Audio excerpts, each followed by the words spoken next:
Dear students, welcome to our in-learning classes. And today I am going to discuss a subtopic of chapter 1, distinction between political theory and applied politics. I have already discussed earlier that political theory and practical politics, the two things are different. Theoretical politics deals with something different and practical politics is something different. So let us explain these differences.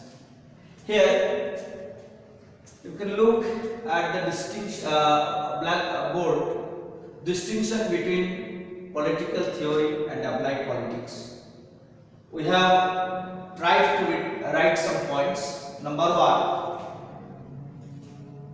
It is clearly given in your book. Number 1, the political theory concerned with the theory of state.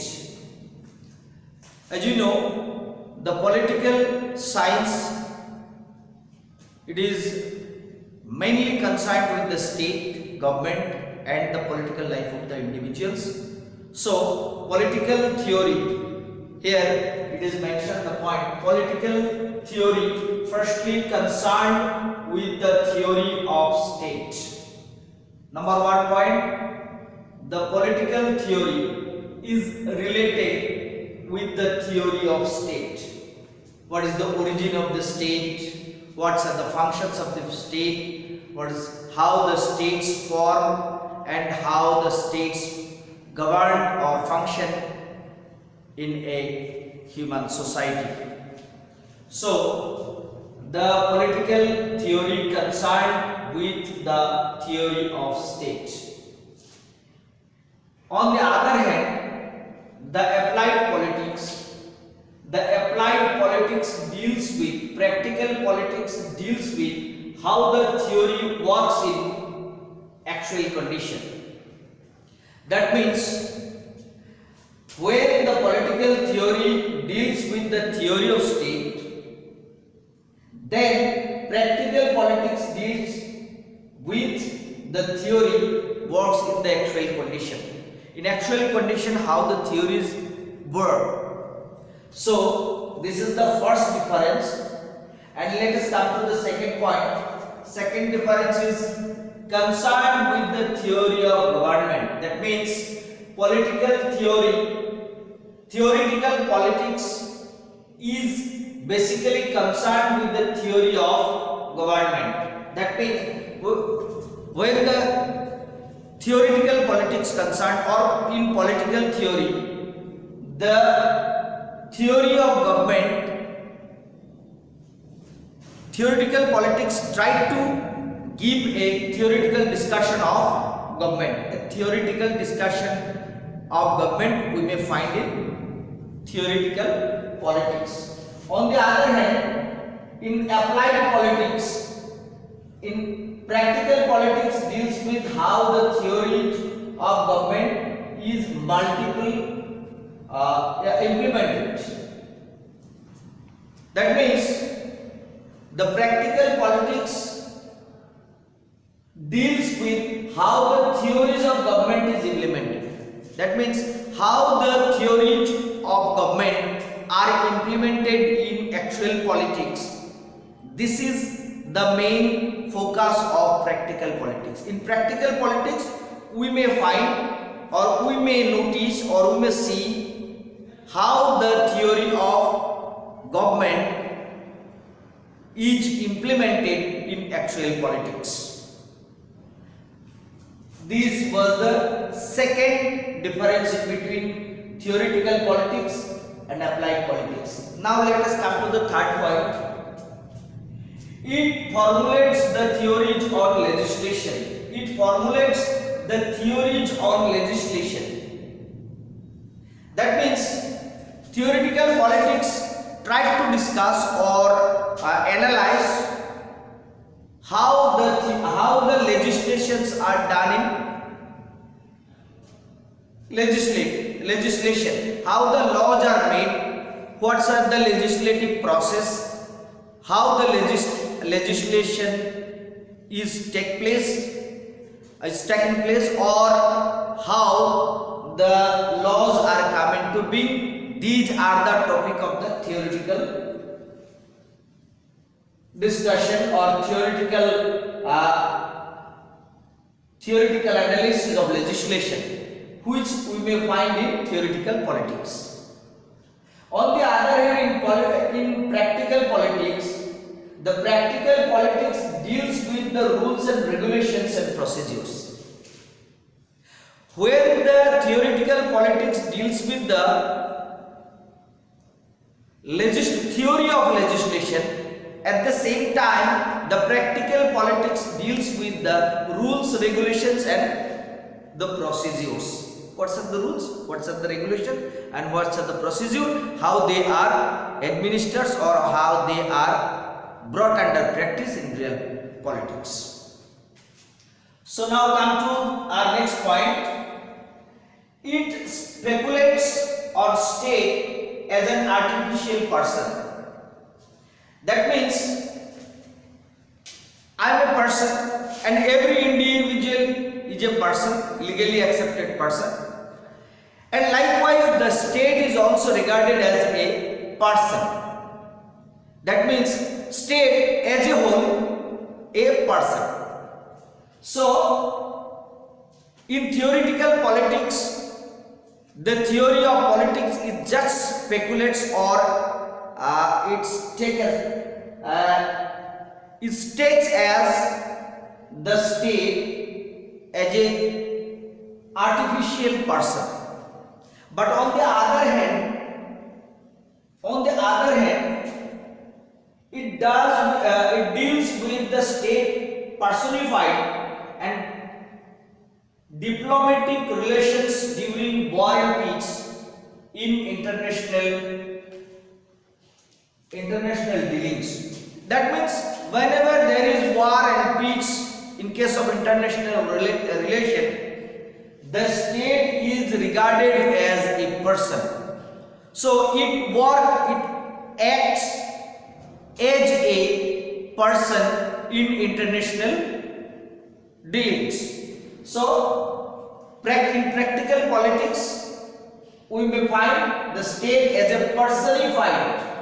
That means it already work as a person. So this is the fourth difference between theoretical politics and applied politics. And on this topic there may be one question asked, and the question may be of 2 marks or question may be of 4 marks. If the question is asked for 4 marks, then you try to write 4 points. Likewise this 1, 2, 3, 4. And if the question is asked for 2 marks, then it is okay if you write only 2 points. Then let us come to the another topic. I have told you earlier that definition of political science, and the 3 definitions are there. I have written here, collecting from our books. You may write also seeing the books, and these are I have written here serially. I have told you that definitions are categorized in 4, and in accordance with this or accordingly I tried to arrange this definition. So number 1, Gardner says political science begins and ends with the state.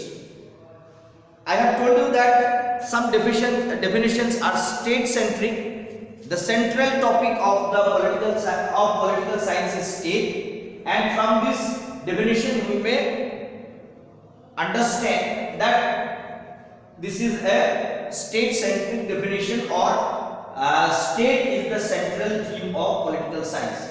So Gardner says political science begins and ends with the state. And on the other hand, some other writers tried to define political science, saying that the state and government both are studied in political science. So in this definition we will find the same. Paul Jonet, the second definition I have written here. There are lots of definitions in book. So I have written here. Paul Jonet, political science is that part of social science which treats of the foundation of the state and the principle of the government. That means we find state and government both here. And the third definition, Fairley says political science deals with the life of man as organized under government and law in what is known as the state. I have told you that some other writers and thinkers tried to define from the viewpoint of the individual behavior towards politics and what's the impact of institutions on an individual. So this third definition clearly indicates that along with the state and government and law, the behavior or life of human being is also important in the study of political science, and from these three definitions we may get a conception about the definition how the political science are defined. So whenever the question asked in examination, we have to write likewise define political science. Then we have to write that there is no unanimous opinion about political science in the subject or in the discipline. That means there is no universally accepted definition. Different writers or thinkers tried to define political science differently. Some of the important definitions are given below. You have to start this answer like this, and then after you write 1, 2, 3, 4, whatever you can memorize, you write the definitions, and then after you give a conclusion. From this above definition, in conclusion you may write, from above definitions, we can clearly understand that there is no unanimous. The political thinkers and political writers are not of the same opinion regarding the definition of political science. So from the above definition we understand political science generally deals with the state, its origin, its formation, its power and function, the government formation, its function and its activities, and the individual's life, which are influenced by the political institutions like state, government and all, and how the individuals react towards the politics. So by saying this, political science deals with the political life of human being. So likewise you can conclude the answer. So I have discussed the two topics today here. First topic is distinction between political theory and applied politics, and the second topic, the definition of political science, and the scope of political science is mostly related with the definitions. So definition clearly says that what things are studied in political science in general. So in the next videos we shall try to explain all other topics of political science. Then I request you attentively go through our videos. Thank you.